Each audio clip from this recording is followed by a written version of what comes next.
36 के करीब संगठन,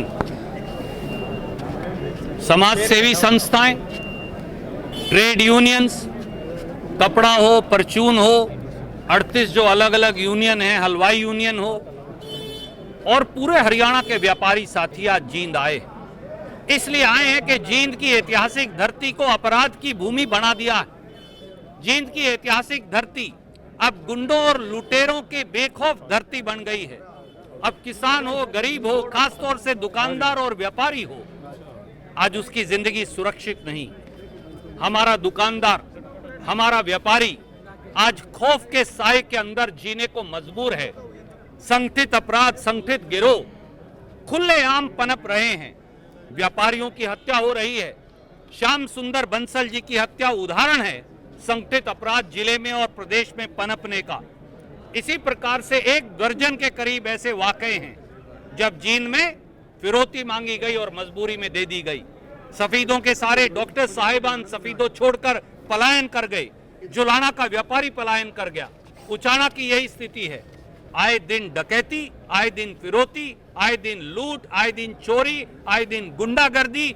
ये सच्चाई है कि हरियाणा की जो मानचित्र है सामाजिक, अब उसका हिस्सा बन गया है।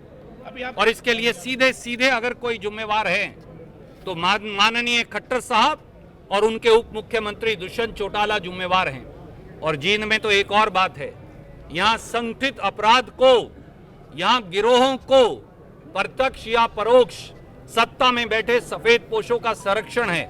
उसका सबसे बड़ा उदाहरण है जींद की अनाज मंडी के साथ वो दुकान जहां से 3 बोरी हथियारों का हमारे व्यापारी भाइयों ने बताया कि जजीरा पकड़ा गया, पर सारा मामला रफा दफा हो गया क्योंकि वो एक बहुत बड़े नेता के करीबी थे। सरकार गुंडों के साथ है, सरकार गिरोहों के साथ है, सरकार अपराधियों के साथ है, या फिर सरकार व्यापारी, दुकानदार और गरीब के साथ है? सवाल ये है। और इसलिए हमने आगाह किया है, चेतावनी दी है मुख्यमंत्री, उप मुख्यमंत्री और सरकार को कि या तो अगले 7 दिन के अंदर श्याम सुंदर बंसल जी के हत्यारे और संगठित गिरोह को या तो पकड़ लें, नहीं तो फिर सत्ता से चलता होने की तैयारी कर लें। सत्ता में बैठे, शहतीर पे बैठे अहंकारी निरंकुश शासकों को नंबर 1 आईजी की अध्यक्षता में, आईजी रैंक के अधिकारी की अध्यक्षता में एक एसआईटी बने जो जितनी फिरौतियां जींद में हुई हैं, सफीदों और जुलाना में हुई हैं, श्याम सुंदर बंसल जी की जो हत्या हुई है, इन सब की जांच करे और अपराधियों को कड़ी से कड़ी सजा दे, उन्हें जिंदा या मुर्दा पकड़ कर लाए। दूसरी मांग, हमारे जो व्यापारी भाई हैं समेत श्याम सुंदर बंसल जी के परिवार के, उनको पुलिस की सुरक्षा दी जाए।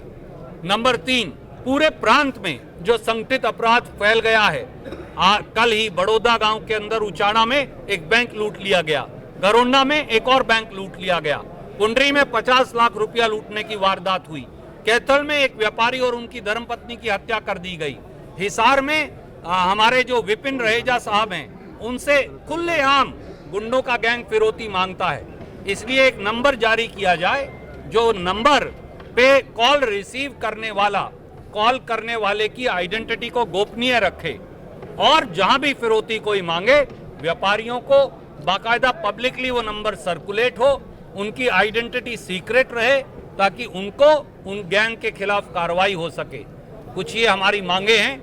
अगर सरकार ये मानेगी, संगठित अपराध पर लगाम और अंकुश लगाएगी तो ठीक है, वरना ये जन आंदोलन एक बड़ा रूप लेगा जिससे सरकार की चूल्हे हम हिलाकर रख देंगे।